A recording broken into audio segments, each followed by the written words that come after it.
Drew, welcome to the show, man. Hey, thanks for having me. Appreciate it.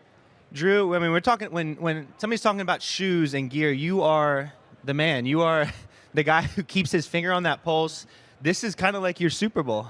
Oh, I'm way too into everything. I ask way too many questions at the booths. I mess up their schedules because I'm going too deep, But I love seeing all the new innovation, seeing what the brands are coming with for the next year. And tell me, what has really stood out to you so far?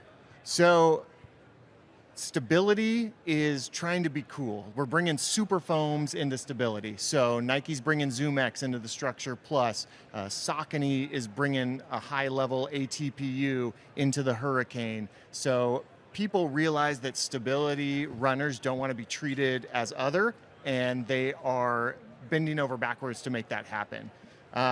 Also, there's a lot of innovation behind closed doors this time. I think that there is a lot of these brands, I'm starting to see their competitive side come out. Interesting. They're not letting the other brands see the nice thing, and they're not letting me talk about it, which I would like to talk about it. But, there is some really good stuff coming in 2026. But I think, it's a different media landscape right now. So they got to be careful about when they make that bang. Interesting. Drew, I would love to know. So for 2025 TRE, it feels like, in my opinion, the word of it is innovation. Yep. Everybody is just enhancing everything. So how do you keep your ear to the ground to make sure you're keeping up with that and just uphold the standard? Yeah, we actually have started asking the brands, what's the biggest marketing story this year? Because there are a lot of shoes that they're everybody's favorite. They're step changes, whether it's just a little tweak to the outsole, a little tweak to the upper, but a lot of times I need to know the big stories. What's, Nike with the Structure Plus and Zagama, like, what are you focusing on so that I can also focus on it this year? Because they're going to put lots of marketing dollars. And so that means people come to my site. Is this legit? Is the marketing message legit? Because in the end, that's why we have so many reviewers here, and that's why the brands will send out review pairs, is because they believe in these innovations that they're doing, and they want the validation out in the market. Drew, it's been challenging as I'm walking this floor, and just having been in the space for a couple of years. It's hard to just have your brand because there's so much amazing work being done. I compared it earlier to like a rising tide that seeing just really high-level innovation and product across the board. Would you echo that? Do you feel like that's the case? Oh, yeah. If you look this year, Mount to Coast last year, small booth. Now they got a big booth. Yeah. Kip Run, small booth. Now they got a big booth. Anta wasn't even here. Now they're here. Running is booming. There are brands, I'm pretty plugged in. There are brands here that I had never heard about until yesterday, right? So we are seeing running boom. So we're all in the right industry right now. There are lots of opportunities for everyone, whether it's in gear or talking about talking about cross country, right? Like, all of that is on the table. There's lots of opportunities for all of us, and that's kind of so exciting. Just one quick thing. I don't mean to cut you go off. ahead. But I mean, speaking of Anta, like that's what's really interesting. I'd like to hear your perspective on this. These emerging brands, because 5-10 years ago, some of these brands that are the keynote booths were just the startups, and I think this offers us a window into the future a little bit. Anta, for example, was really cool because, fun fact, they're bigger than Nike in China. Yep. 13,000 stores. They haven't even entered the U.S. yet, and this is kind of their coming out. Like, how exciting is that? Oh, for someone that started in basketball like myself, Anta coming is awesome because they've had Klay Thompson for 11 years now. They've had Kyrie for 3, and they make great product. They own their own factories. They can weather the tariffs better than some other manufacturers. They're huge in China. We just don't know that they make quality product. And so it's great for run specialty retailers to now have that option to put on their wall and just give a little variety to all the customers. Drew, I'd love to know, like, kind of for myself and for the fans watching right now, because you're into this, your ears to the ground, you know this. I look at like picking outfits and shoes, kind of like dating, right?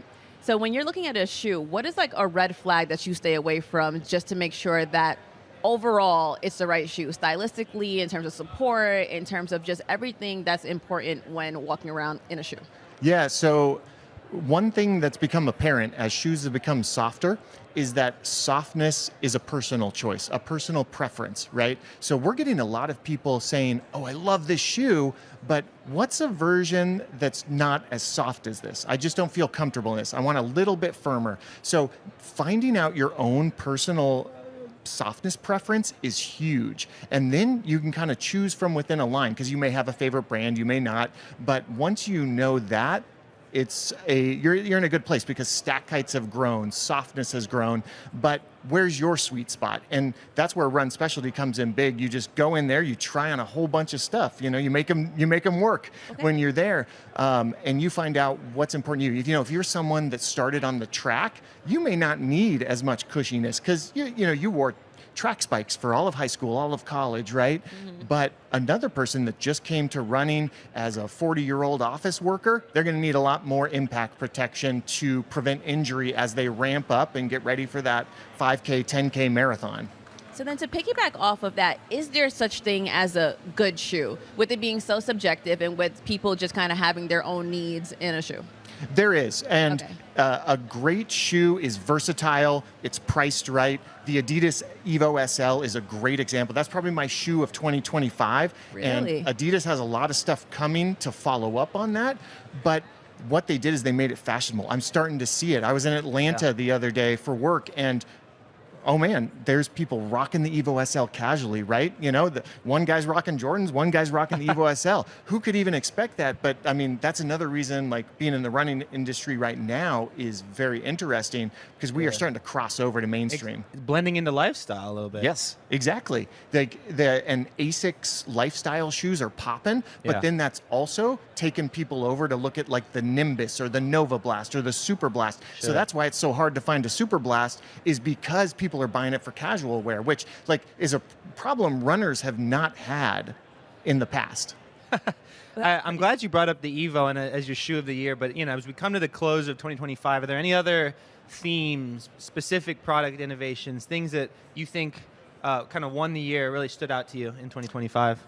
So in 2025, it was kind of creating lines that people understood. I think people started throwing a lot of shoes out there, right, and it's now bringing it back to, Nike created a matrix, and everyone's got their own way of dealing with it, right, so that you say, hey, this is this shoe for this type of person, because it was becoming too confusing for even the people at running retail to explain, right, which shoes are best for which people. So I think brands in 2025 have been figuring out, okay, I gotta position this a little bit differently.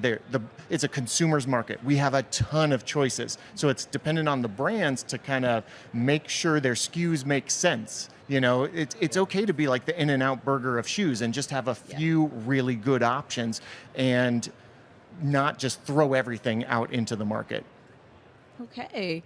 I gotta have the last question for you. Okay. It's a two-parter.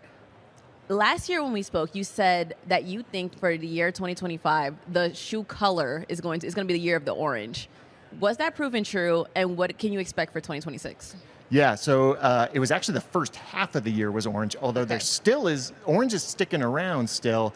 The back half of the year was more of a cream, white with a gum outsole. So it went from bright orange to all of a sudden, we're understated for the back half of the year. And coming this year, it seems like both of those are here to stay. We're going to release your understated color that you can wear casually, because we're starting to pop up in lifestyle. But, you're a runner that wants bright yellow, bright orange. I saw a lot of teals out there over the day and a half I've been here. And so I think we'll see some of that, which is really good for running specialty, because they can put them on the wall, and you can choose if you want to be boring or you want to pop, Well, Drew, it's always such a treat to hear your knowledgeable takes and perspectives. So thank you. We really appreciate you stopping by.